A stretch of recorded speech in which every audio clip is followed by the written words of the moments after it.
As far as racing games go, the Need for Speed series has been a cornerstone for the genre. From its birth in '94 to its heyday in the early 2000s, and then its slow decline over the following decade, this series has proven itself to be among the best racing games out there. One particular venture the series ended up taking that me and countless others are incredibly fond of is the Need for Speed Underground series. I was never into racing games. In fact, next to sports games, they were probably my least played and least enjoyable. That was until 2002, when Hot Pursuit 2 burst onto the gaming scene. This was my first introduction to the Need for Speed franchise, and I was blown away. It was so addicting dodging the cops on these insane tracks, or even playing as the police in the pursuit mode. Hot Pursuit 2 is also widely considered to be the transition point in which the franchise would go from realistic racing to arcade street racing. For me, this was for the better, as the following year, EA would double down on everything that made Hot Pursuit awesome and create Need for Speed Underground. This game was fucking amazing. While Hot Pursuit 2 showed me how fun racing games could be, it was actually Underground that established my love for these kinds of racing games. Being a kid, it was all you could ever want, awesome tracks that spanned across a virtual city named Olympic City. There is one glaring missing feature though. You notice it right away, and that's the lack of police, which is ironic in every way, considering it's the first explicit street racing Need for Speed, yet the lack of cops kind of pulls you out just a little bit. No matter, as there was a lot to make up for it, like players being able to customize their cars in so many ways. They could modify the guts of the vehicle to increase the performance of it, or they could take it to the shop to make some aesthetic changes to the vehicle, from neon underglow to bumpers and side skirts, and even decals. This game was just so over the top, especially for the time. It really glorified the whole street racing scene, which in reality can be dangerous as fuck. However, it made for an unreal game. Need for Speed Underground would successfully reboot the franchise with a whole new look and brand. It did so well, the following year, in 2004, its sequel would be released. If you thought the first game was good, sheesh, it has nothing on the second game. The first game was but a fish in unfamiliar water compared to this torrential behemoth. Underground 2 is the real magnum opus of the entire series. Even after playing Need for Speed games that came out over the years, nothing compares to Underground 2. Sure, there is a lot of nostalgia at play here, but really it's simply an amazing game.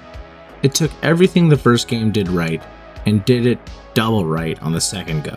The first Underground really set the tone and foundation so that the follow-up could build from it and just go off on all cylinders.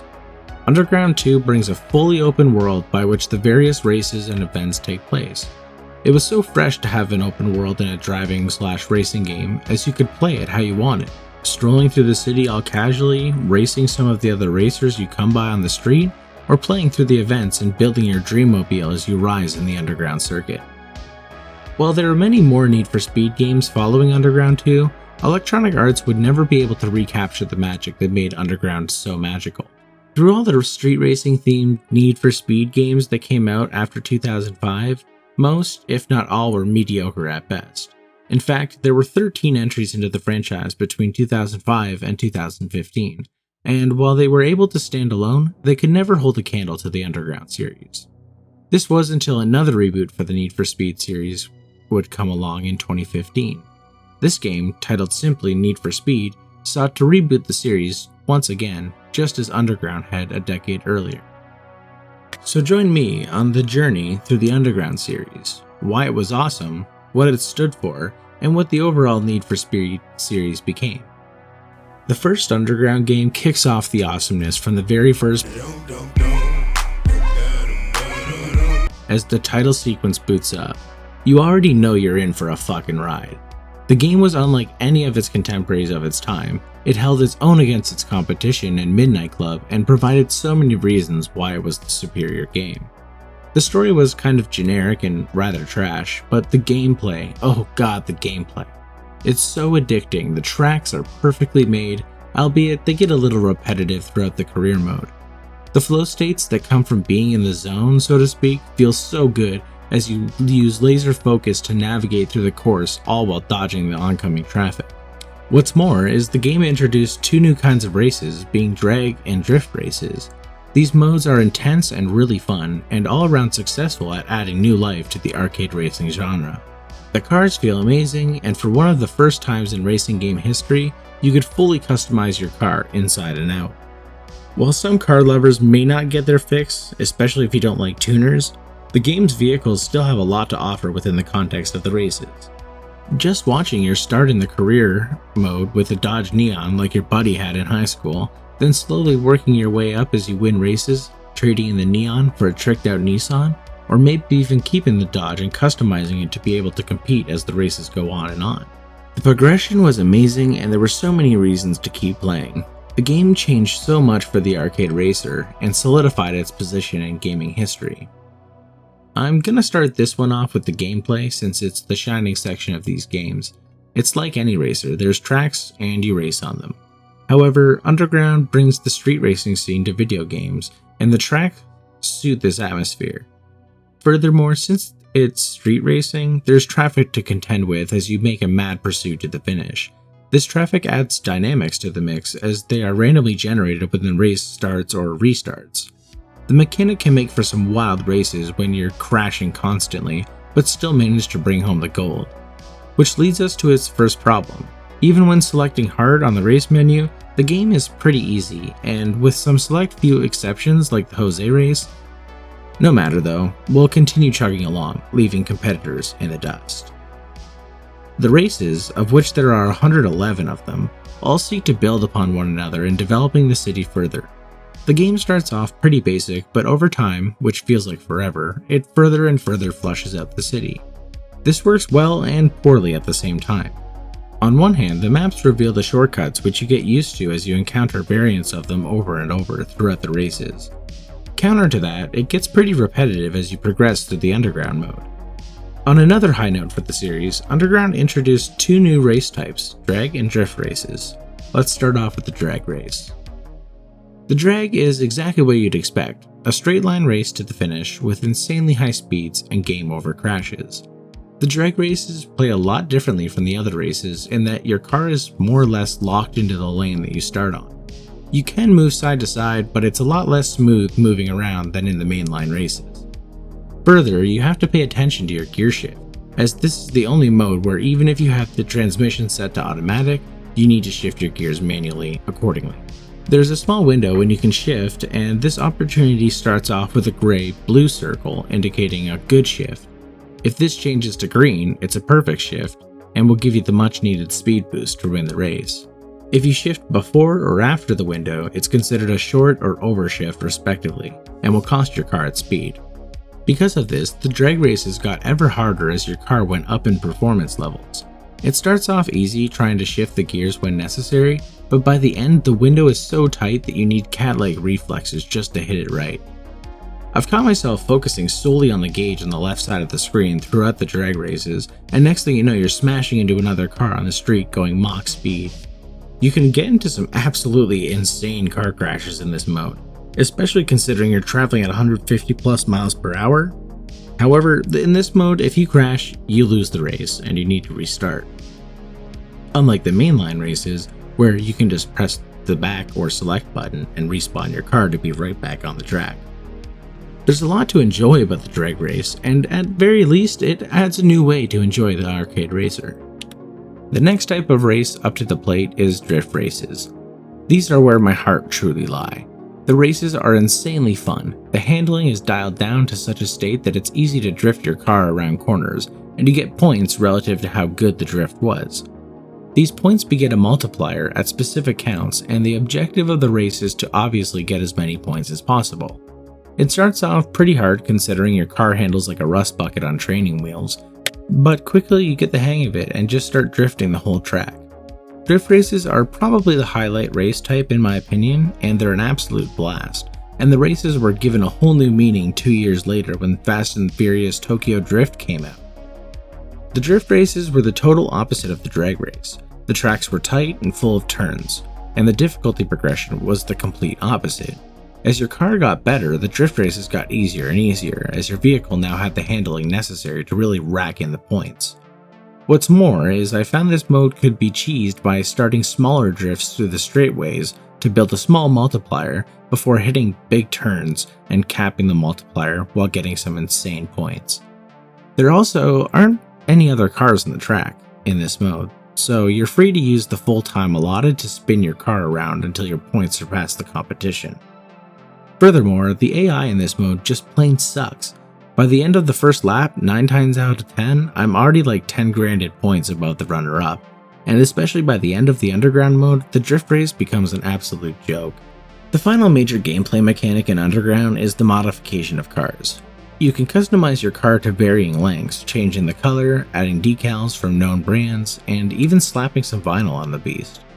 This was another problem for the game, however, as the decals and vinyl were in static, non-movable positions. Regardless, there were still a lot of cool looking designs that could result from the customization options. I personally love how the side skirts and bumpers look on cars, and thankfully this game had those in spades. The rim options are endless and everything can be colored to really get the look you want. There was also the performance side of things where players could unlock and purchase performance upgrades for their car, from new engines to ECU and fuel systems, and even weight reduction kits. All of these parts were sponsored by real-life brands and manufacturers too, further adding to the immersion of NFS Underground. The customization mechanic in the game was infinitely better than any other car modification option in games of its time. There was another drawback, however, in that the player could only own and drive one vehicle at a time, so if they wanted a new one, they would have to trade in their current one for it. On the plus side, all the visual options would easily transfer over to the new car you traded in for, saving some time if that's the look you still wanted. Just as the title sequence boots up with Lil Jon's Get Low, the entire soundtrack is full of bangers. From the meme-worthy Static X's The Only to Born Too Slow by Crystal Method, every song is entirely fitting of the context of street racing. While there are some hip-hop and electronic songs, and despite the title theme being Lil Jon and the East Side Boys, most of the soundtrack is definitely rock, metal, and alternative music. And it's for the better, as it's leagues better than any modern Need for Speed game soundtrack. This soundtrack got me into so many different bands as a kid, from Story of the Year and Element 80 to The Crystal Method and Rancid. Truly every song on the playlist is unreal, and surely just what any street racer needs to hone in their focus. Like everything in life, the game wasn't perfect. It had some flaws for sure, and while far and few between, for some it could be a nuisance. First of all, how annoying is it that every time you exit a race, whether you won or lost, the first menu option it returns you to is Restart Race? Who thought that was a good idea? Half the time I win a race, I'm in the skip mode, so I'm spamming A, only to remember I'm about to restart the goddamn race. Yeah, it's happened plenty of time. This is the main thing that I couldn't stand from playing the game. There's not much else. I guess one thing pops into my head as I write this, is that most of the vinyl options look like a mishmash of shapes. There's very few that look good on the cars.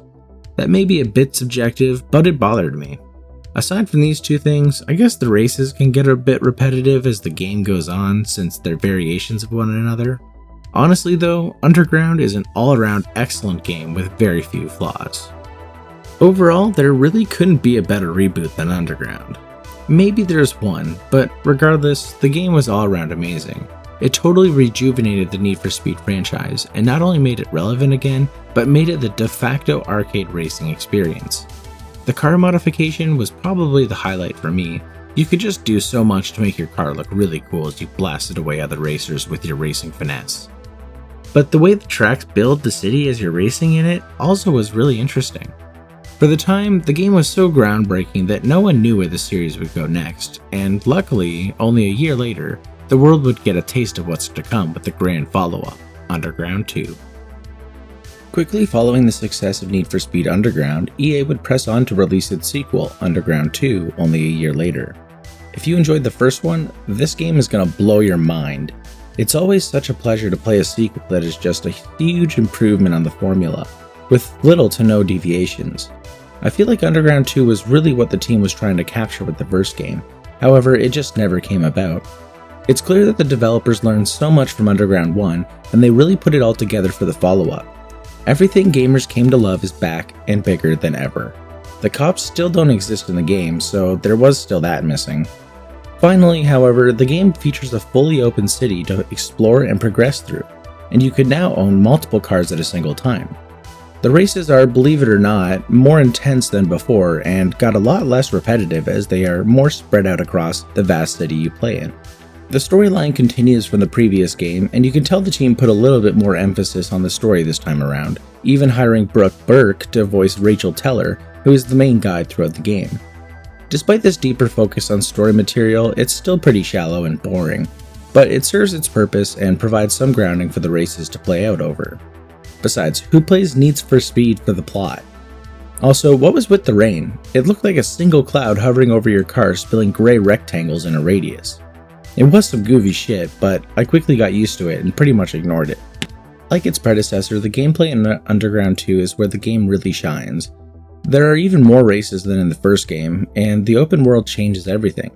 Of course, you can still play the game like before, using the world map to select races you want to take part in. Otherwise, you can travel around the city, going to every blip and start line as you progress.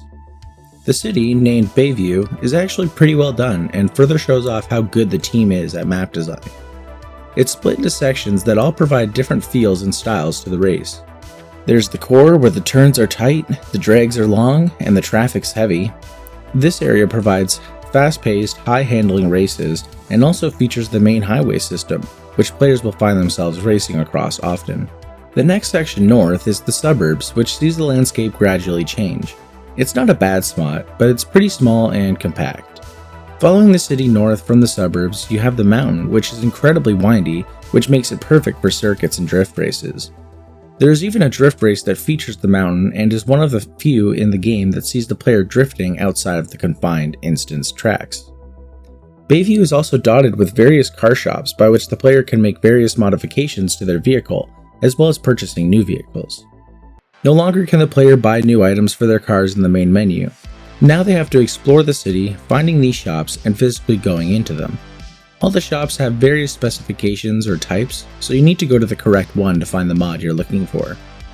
The city is definitely the main focal point in this one, and it does an outstanding job really immersing the player in a Need for Speed game. The next improvement the game makes to the gameplay is in the races themselves. I've already mentioned how the tracks are better than the first, taking place in an open world city, but there's also a whole new slew of race types, and the way some races play out is different from the first game.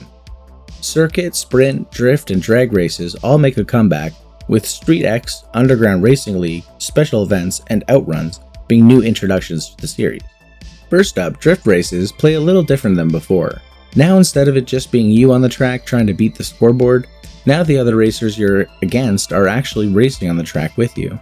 It's not a significant change, but it can make a difference when the AI decides to screw you over, ruining your drift. The next new type of race is the Underground Racing League, or URLs. The URLs are actually really fun. Like the Street X races, they take place on closed instance tracks separate from the city. They're usually actual racing circuits or airport runways. They're overall well crafted and further, like the Street X races, give players a taste of some old school Need for Speed within the new series. Special events were basically fancy sprints that tied to the story a little bit. When engaging in a special event, players would have to quickly get to the designated target before the timer ran out. The designated target in this case is a photographer who wants to give your racer/car a magazine cover shoot. The magazine covers were slightly different from the first game too. Instead of your car just being slapped onto the cover of a static magazine, in Underground 2 players actually got to control the position of their car for the photo. They could even pop the hood, tailgate, and doors for added flair. It was a small touch, but it made the special events a lot more engaging with new ways to show off your car. The final new race type was an Outrun. In Underground 2, players could go up to enemy racers in the open world and challenge them to this kind of race. Once entered, players had to distance their car from their opponents by 300 meters or 1,000 feet. The Outruns were reminiscent of a similar mechanic from Midnight Club and showed how the team at EA was watching and learning, because the Outruns are awesome and work seamlessly with the open world. On top of new tracks, there were all new vehicles too. The game featured a total of 31, with 29 of them being accessible to each of the EU or EUS releases. There was some overlap with the first game with vehicle choice, like the Honda Civic, but how could this be Underground without the iconic makes and models of the tuner import culture? In addition to these cars, they included 3 new drivable SUVs. These were the Hummer H2, the Cadillac Escalade, and the Lincoln Navigator. The SUVs also came with a set of races that only they can participate in. While driving any SUV, opponent racers would also be using SUVs, making it more fair to each race in an SUV. Honestly, I thought they were pretty ass all around, but I can see some players enjoying them, and they're a welcome addition to an already jam-packed game. Another welcome addition would be that the players could now house multiple vehicles in their garage, one of the first Need for Speed games to do so, and could easily switch between them from the garage menu. It was so nice to finally not have to trade in my one car. Furthermore, I could have had different visual designs for each of my car in the garage, which was fun. When talking about Underground, or really any Need for Speed at this point, you'd better include the tuning mechanic. Of course, Underground 2 continues the amazing modification of vehicles and takes it to the next level, with all new options from side mirrors and side skirts to head and tail lights. There's so many more decisions and combinations to make when designing your dream vehicle to race with. There's a bunch of new options for basically every category, and it includes all the car mods from the first game. All this being said, it can be a hassle to access this time around due to the unique shops that are spread out across the city. These shops all have a specialty, so to speak, that they work with. There's body shops, graphics shops, performance shops, and car specialty shops. Despite having to drive to each one to get whatever work you needed done on your car, the mechanic was so addicting, and I'd find myself driving all over the city constantly to change the look of my various cars. I couldn't love this mechanic more, and it seems others couldn't either because it only got more and more complex and engaging with each Need for Speed iteration. Once again, another big feature in my opinion was the return of an all-new banging soundtrack. At this point, the soundtrack was a central draw to the games, and after the success of the first game, it only solidified itself in game soundtrack history. These songs will play in your head for days as you reminisce on the time spent flying through Bayview at 160 miles per hour. Again, the soundtrack is probably only slightly weighted to the alternative side, which once more really works in establishing the game's atmosphere. This time around, bands like Ministry, Mudvayne, and Killing Joke make an appearance, and it all only works to fuel the adrenaline accompanied by these high-paced racers. There's not much more to say about the soundtrack besides emphasizing how fitting it was for these games in their time. Need for Speed Underground 2 did everything it needed and more. If Underground had rebooted the series, the sequel proved it was here to stay. It made a huge splash in the industry, especially for the genre of arcade racers. The game was heavily addictive, and its perception amongst gamers proved just that. For the time, among critics it scored well, but it would truly resonate amongst consumers. Which draws another point, that this was in the years before EA's maddening corruption, and so by this time in 2004, they were able to really deliver on a gaming package like no other. The game developed a cult following, even outside its mainstream success, and would put Need for Speed on the map. Unfortunately, Underground 2 would be the last high spot for the series for a long time in my opinion. I call the decade after 2004's Underground 2 the great gap in Need for Speed. It's not that there weren't great games coming out in the franchise, in fact, there was at least one every year. It's just that there was nothing compelling about these games in my eyes. Every time they stripped so many features from Underground that made it awesome. With each new release, EA was trying to reinvent the wheel, and threw something new at the wall every time. In one hand, I understand why they did it this way. In some ways they had to, in order to remain relevant and on the cutting edge. But some of these games absolutely flopped. The follow-up to Underground 2, 2005's Most Wanted, was just as well received by critics as the Underground series. It's not for me, but it's leagues above where the franchise was about to head. Carbon was the next Need for Speed, and boy did it suck.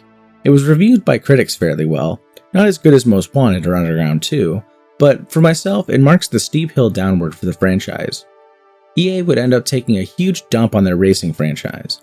Entries like Shift totally changed the fundamentals of Need for Speed, making it closer to racing simulation rather than the bombastic arcade racing the franchise was known for. Need for Speed even took a stab at the MMO market with 2010's NFS World. It was awkward, clunky, and vacant from what I remember. It wasn't all bad though, and it was cool to see Need for Speed in this new space, I guess. But need I mention Undercover? Needless to say, it would be a long while before Need for Speed would get back up on its feet, and some would even argue it only managed to get on its knees. Finally, in 2015, we would get a semi-worthy successor to Underground, a game that truly went back to its roots from the title to the gameplay. This one was simply called Need for Speed. It represented a lot for the franchise and EA. It was not nearly as all-around amazing as the Underground franchise, but the soul was finally back. The gameplay was as arcadey than ever, and the handling was really fun, with some minor caveats we'll get into. While I really enjoy this entry, it is quite a mixed bag to be honest. Critics hated it, and it wasn't all around loved like the Underground series amongst players. It was plagued by minor things, and when considering they've been supposedly learning over the past 10 years, just adds to the sting. The complaints are totally valid, but at least in my experience, they never took away too much from the overall package. While it isn't nearly as close to my heart as the Underground series, it was the first Need for Speed I enjoyed in so many years. While controversial, this game accomplished a lot for the franchise. It had finally realized the nearly full extent of the customization mechanic. The drift races were the best in the series, and the game was visually impressive, except for the rain, and it was raining all the time. Also, it was confined to pure nighttime. Okay, maybe the graphics left something to be desired, but I promise, everything else is great. With the detractions aside, at its core, the game is truly good, and to me, the best modern Need for Speed. Need for Speed 2015 is a game with Underground in its heart. It really shows that EA wanted to recapture the love for its earlier series with this title. Surrounding the Underground street racing scene once again, with customization and tuning at its core, they really knew what they were going for this time around, and there was little experimentation, and instead, just pure focus on building upon the core mechanics and gameplay that made the Underground series so awesome in the first place. Nearly all race types make a comeback in some way. Drag and drift races make a big comeback. On top of the awesome gameplay, it comes with a story too that, while still nothing special, and it's cringy at times, is a lot better than the Underground story. The narrative unfolds through missions dotted with live-action cutscenes featuring your crew who all aspires to earn enough renown to meet their street racing idol. The crew operates out of their garage, which serves as your garage too, where you can store 3 cars and swap in and out of others. This is also where you interface with the best customization mechanic a Need for Speed has ever seen. The sheer amounts of options are endless now with the vinyl editor. You can place text, move around decals, and of course color everything. The progression system also makes a comeback as players get rep for each race as they climb in reputation. New visuals and performance mods unlock for the vehicles. For me, the customization was the shining factor once again for Need for Speed 2015. Thankfully, the gameplay is where the game really shines. It didn't need a fancy narrative, it needed speed, and that was made clear. So with all 4 tires in the ground, or not, let's talk about how awesome of an arcade racer Need for Speed was. The open world makes a huge comeback with one of the most well-created and jam-packed cities the series has ever featured. It sees everything from city centers to manufacturing areas, huge extensive highways, and of course, a massive mountain replete with windy roads, on which the best drift races the series has ever seen take place. These drift races are something straight out of Initial D. What with the rain, the permanent nighttime, the mountain, everything just works to pay homage to the greats that made street racing what it is. Speaking of Initial D, the game also features a Trueno to drive and fully customize. It's a real treat to race in one of these beasts, and was easily my choice of ride for the duration of the game. With all that said, the drifting is the best it's ever felt in the series at this point. Sliding around corners is just so exhilarating and rewarding. The game will force you to master the drift too, as most of the tracks will require it to varying degrees to really clinch the win. In fact, of the game's many race types, various forms of drift races are the dominant type, and it really shows that EA were huge fans of Fast and Furious Tokyo Drift. The drag races, on the other hand, are nothing like they were in Underground. Now you have to position your car, then do a burnout, and wait like 12 seconds just before the race starts. Some of them aren't even straight and proper. The manual transmission returns, but it's vastly easier than before. There aren't many drag races, thankfully in this case, but at least they made a return in some capacity. Even though this game is the best modern Need for Speed, it also, unlike the Underground series, had a ton of detractions. These shortcomings of the game gave it weak reviews, and many review-bombed the game due to some of these as well. First of all, the main complaint about the game is its always online status. Thanks EA, I can't even play a single player experience because you have to fight dirty pirates. Way to go. Because of this too, The game couldn't be paused, and you were always in the game world with other racers who mainly just served as more obstacles in your races. I actually liked the other players as it could cause some absolute unintentional mayhem, however, many disliked this feature. On top of it always being online, it seems the game runs on potato servers too, as it goes down for maintenance literally 5 or 6 times a day. You'll be in the middle of a race when out of nowhere the server message pops up letting you know you got 30 minutes to wrap it up. It really disrupts the flow of gameplay and is a serious weak spot of the game. The next big fault of the Need for Speed 2015 is its always night effect. At first it's pretty cool, and for realism it makes sense as I'd imagine most of illegal street racing would take place at night. The problem is, after the first few hours it gets boring, and with how good the map design is, it makes you yearn to experience the full day-night cycle within the game world. Another minor annoyance of the game was that every race had a static startup sequence before the race began that was unskippable. For maybe 1 or 2 races, it's alright, but after that, it's rage-inducing, especially the drag race startups. Another major con about the game is its soundtrack. For years and over many entries, the soundtrack was a central feature to the Need for Speed series. However, in 2015's reboot, the soundtrack is pretty bad comparatively.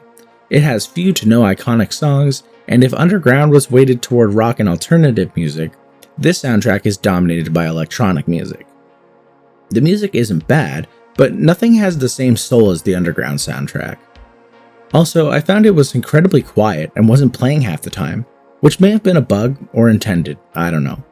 What I do know is I missed the impact and immersion that the Underground soundtracks provided. Despite all these detractions and inconveniences, I still found great enjoyment in the title. It's not hard to get immersed in the races so long as the servers are up, which is the real major con of the game. While one of the most imperfect, great Need for Speed games, 2015's reboot has so much great gameplay to offer. The races are amazing, the drifting is so satisfying, the customization options are robust and offer many ways to customize your car, and on top of it all, the game just looks great. It was a long time coming, and in some ways, it totally falls short, but 2015's Need for Speed is easily my favorite modern Need for Speed game in the franchise. After this, there have only been 2 installments into the series, being Payback and Heat, and they both suck and utterly fail in recapturing that underground magic. After 2015's Need for Speed reboot, the constant, basically 1-year development cycle would be extended to 2 years at least, as Need for Speed Payback wasn't released until 2017, and Heat not until 2019. Unfortunately, the longer cycle wouldn't really manifest in a better package. To be honest, the games really fall short to even the reboot, let alone the Underground series, which will remain untouchable. The first game to add on to the Need for Speed series was Payback, and it was touted as correcting everything 2015's installment had wrong with it. This was totally not true. Payback was focused on delivering a single-player experience equipped with a deeper narrative and finally, truly offline play. I think that's the only improvement they made with Payback, however. Payback takes place in Fortune Valley, which is based off of Las Vegas, and in my opinion, it's worse than the map featured in 2015's Need for Speed, but this time around it does have a full day-night cycle. The game's story is much more intertwined with the gameplay and features a system like GTA 5, whereby players can select between 3 racers in their crew. This adds some dynamism to the game as each new crew member has a specialty, which brings me to the next feature, off-road races. One crew member specializes in off-road races, which is a new territory for an NFS game. Usually, if you went off-road, you would lose speed and traction.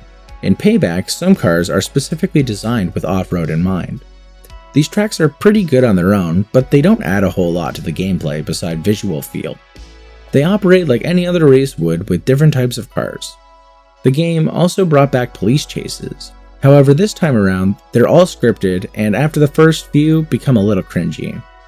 But they're often very short, and this time around you can destroy and total the police to evade them, which is pretty fun to watch. Need for Speed Payback was all about action, and for every cool camera angle or totaled police car, there was another non-action oriented system that was completely borked. First on the chopping block was the customization options. Gone are the days of fully customizing your car from visual to performance upgrades.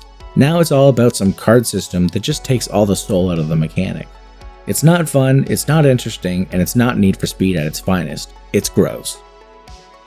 Another mechanic that was tweaked, and not in a good way, was the drifting. Once central to the series, drifting still remains an important part, but the amazing look, feel, and design of drifting in 2015 is gone, replaced by a new, more action-y approach to drifting. It may look cool sometimes, but the feeling is way off, and often just feels too easy to the point that it's not even fun anymore. As a package, Payback can hold its own. It's definitely not the worst Need for Speed to come out over the years, but in comparison to its most recent predecessor, it seriously falls short. The totally offline single player was a nice feature that really should have been with the previous game, but everything else is just lackluster and vapid. It certainly did little in carrying the Need for Speed torch that was recently revived. Sadly, the most recent installment to the series would do little else in carrying Need for Speed forward. Nfs Heat was released in 2019 and still focused on the street racing, while at the same time adding in a new primary mechanic, another failed attempt by EA to add some flair to the series and differentiate it from other installments. This mechanic was the Heat system, which was intertwined with the day-night cycle. Gone was the 24-hour cycle. Instead, players could switch between day or night. During the day, players took part in sanctioned, exclusive races on closed-off tracks around the city. Day races awarded the player with cash to spend on cars and mods. Nighttime was reserved for the illicit street races. Street races were the main progression system, which makes a comeback in the form of rep. The street races are basically what everyone has grown to expect from Need for Speed, and not much is different. The game's narrative centers around a special police force that is cracking down on street racers, and the gameplay reflects this, as I believe it to be the most challenging police in the Need for Speed franchise. They're still pretty easy, but as your heat increases during the night throughout the street races, the cops would increasingly be difficult to shake. To complicate things, there is essentially a vehicle health bar which replenishes at gas stations. The health bar makes things even harder, as if your vehicle breaks, the cops bust you, which wipes all the rep you've worked on throughout the night. Drifting has also undergone a massive overhaul. Instead of using the handbrake to drift, or timing your regular brake, in Heat, all you need to do is double tap the acceleration while turning your car, and your car shoots into drift formation. It's pretty cool, but it's definitely infinitely easier than it's ever been, and not nearly as satisfying either. It's a double-edged sword, the drifting. On one hand, it does look cool, and on the other, all the soul is gone. Finally, Palm City, the game's map and setting, just sucks. I honestly think it's the worst open world in a Need for Speed game. While massive, maybe one of the biggest in Need for Speed, it just feels shallow, and all the sights and cohesion of the city is spread too far out for any real immersion. Most of the racetracks are okay, but the open world itself is lackluster. Overall, the game is better than Payback and can totally hold its own. Of course, it will never compare to Underground or the 2015 reboot, nor is it the Need for Speed we wanted, but it's the Need for Speed we got. By this point, it's clear that my real loves in the Need for Speed series are Underground 1 and 2. Everything that the franchise has done right comes straight out of these two games. The whole focus on street racing also did very well for the franchise, and basically became its identifying characteristic. From the soundtrack to the gameplay, both of these games are utterly fantastic, and even still hold up to this day, maybe with the exception of the story. Customizing cars also became a secondary main feature that would propel the Need for Speed franchise into the modern era. It was so addicting getting to play around with such a robust customization mechanic that seemingly had limitless possibilities. Both Underground games were of course not perfect and had a few glaring issues, namely the story and the lack of police interactions or mechanics. Especially after playing these games, it's clear to see how they were the best Need for Speed games ever made. The powerhouses that were Underground 1 and 2 would endure through at least 13 mainline Need for Speed releases before basically being reinvented with 2015's reboot. Unfortunately, for many reasons, the reboot would fall just short of fully recapturing the quality of the Underground series. However, it still remains the only entry in the franchise that could ever touch Underground. This time around, at least for me, the customization mechanic is where my heart really lies. Finally, players had the tools they needed to make their dream car. It was thorough, plentiful, and engaging. You could really have this vision in your head of what you wanted your car to look like, and make it in the game. It's brilliant. The races, and particularly the drift mechanic, were also top-notch. The drifting was made even more satisfying than Underground. Even the map, or Ventura Bay, is an absolute blast to drive through. Unfortunately, the game was plagued with many minor issues and a couple standout problems, particularly the Oldies Online feature. In the wake of all its shortcomings, it definitely comes short of being better than Underground, but there's still a lot of enjoyment to be had here. The Need for Speed series has been a cornerstone in gaming for decades now, and represents one of the most successful video game franchises of all time. In total, by 2022, there's been 25 mainline entries into the series, and it's no doubt that over that many titles and that much time, there's bound to be some ups and downs. Besides introducing me to the arcade racer, Need for Speed had its first smash hit peak in 2003 with Underground 1. For myself, this is my favorite arcade racer of all time. EA really knocked it out of the park on the follow-up, Underground 2, and after all these years, I think it's easy to say this is Need for Speed's magnum opus. The games still hold up to this day and did so much to inform every Need for Speed game that came thereafter. EA would try for many years, over many titles, to recapture the magic of Underground, but would constantly fail, and for about a decade there was a serious lull in the quality of the Need for Speed experiences. Thankfully, 2015's reboot did a great job at revitalizing the series, and remains not only the best modern Need for Speed, but was the only game that came close to the soul of the Underground series. When I look back on all the experiences I've had with Need for Speed, these 3 games easily stand out as the best ones. I know I will forever look fondly back on the times I had with Need for Speed Underground 1 and 2. As always, thank you for watching. What's your favorite Need for Speed? Do you agree Underground is the best entry to the series? Let me know down in the comments. Leave a like if you enjoyed the video, a dislike if you didn't, and I'll see you in the next one. Take care.